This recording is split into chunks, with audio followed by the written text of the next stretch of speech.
பெரிய டவுட் இருக்கும். சர்க்கரை நோய் இருக்கிறவங்களும் பலாச்சுளை சாப்பிடலாங்க.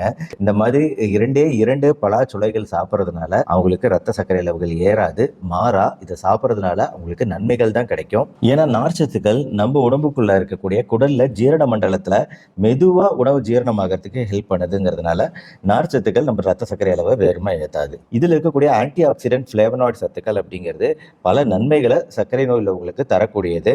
பிற்காலத்தில் சர்க்கரை நோயில் வரக்கூடிய நரம்பு தளர்ச்சி, நர்வு வீக்னஸ் அப்படின்னு சொல்றோம் இல்லையா, இதெல்லாம் குறையக்கூடிய தன்மை இந்த பலாப்பழம் சாப்பிட்றதுனால நம்மளுக்கு கிடைக்குது. டெய்லி நம்ம சாப்பிட போறதுல இந்த சீசன் அப்ப சாப்பிட போறோம். வாரத்துல 2 நாள் 3 நாள் ஒரு 2 பழம் சாப்பிட்றதுனால எந்த தொந்தரவுமே கிடையாது. 100 கிராம் பலாப்பழம் சாப்பிட்றதுனால நம்மளுக்கு வெறும் 155 கலோரிகள் தான் உள்ளது. மாவுச்சத்து அப்படிங்கிறது 40 கிராம் தான் 100 கிராம்ல இருக்கு. நார்ச்சத்து 4 கிராம் இருக்கு. புரதச்சத்து 3 கிராம் இருக்கு. மற்றபடி இதுல இருக்கக்கூடிய வைட்டமின் சத்துக்கள் தினசரி நம்ம உடம்புக்கு தேவையான பல வைட்டமின்கள் மினரல்கள் இருக்குங்க.